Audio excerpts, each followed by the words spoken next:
doon namin tinatapon, linalagyan namin ng hollow block ang katawan, binibiyak ang tiyan para lumabas yung laman, tapos iahagis na. Almost 24 years ako nagserbisyo, yung mga DDS.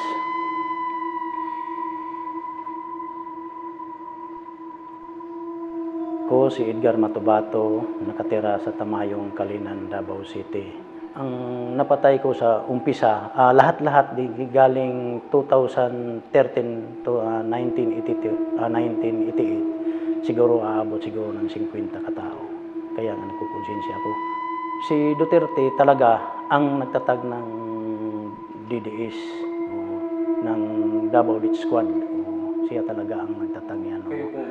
Kasali na yan ang Rebertornes, Police, at saka kaming civilian. Pero ang nag-uumpisa pa lang is Lambada Boys, kung Liquidation Squad. Ang nag-umpisa, 7 lang katao. Sa akala ko, mabuti yan kay masama ang pinapatay namin.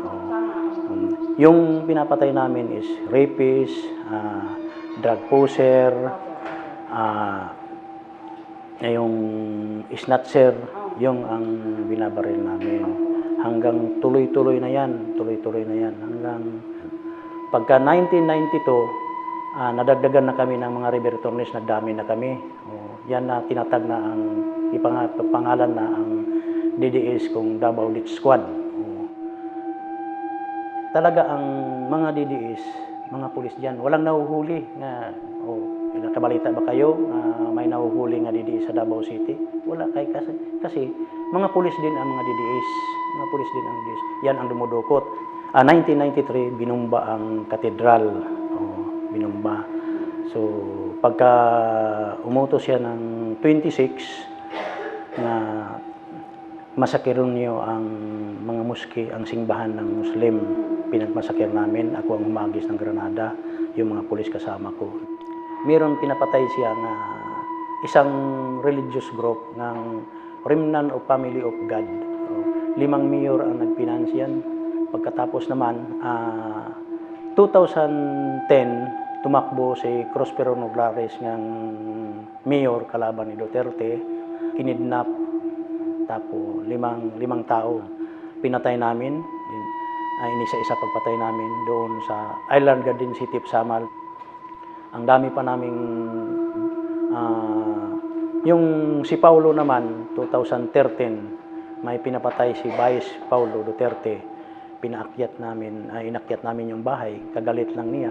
Nadamay din, 3 ang namatay. Isang babae na matanda, mga 50 anyos, 2 lalaki.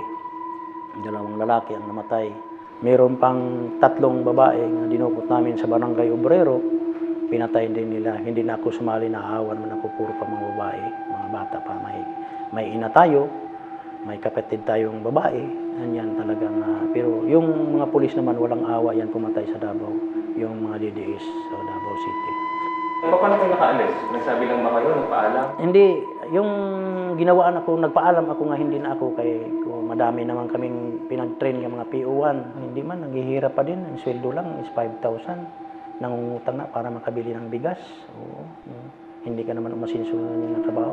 So, ang decide ko, matanda na ako, maghahanap buhay na ako ng kaparihong fair playing trabaho. Pinagbantaan po ba kayo? Oo. Ako, nagdaan ako, mayroon pa akong sugat dito, tinorture ako ng 1 linggo doon. Tinorture ako ni Director Danao. Ang nasakitan ko pa, ang nagtorture sa akin, mga kasamahan ko din, para akong mga kapatid na, pero pinagpalit din ako nila. Yan ang nagsama yung loob ko. Bakit ginano nila ako? Hindi man ako nagawa ng masama.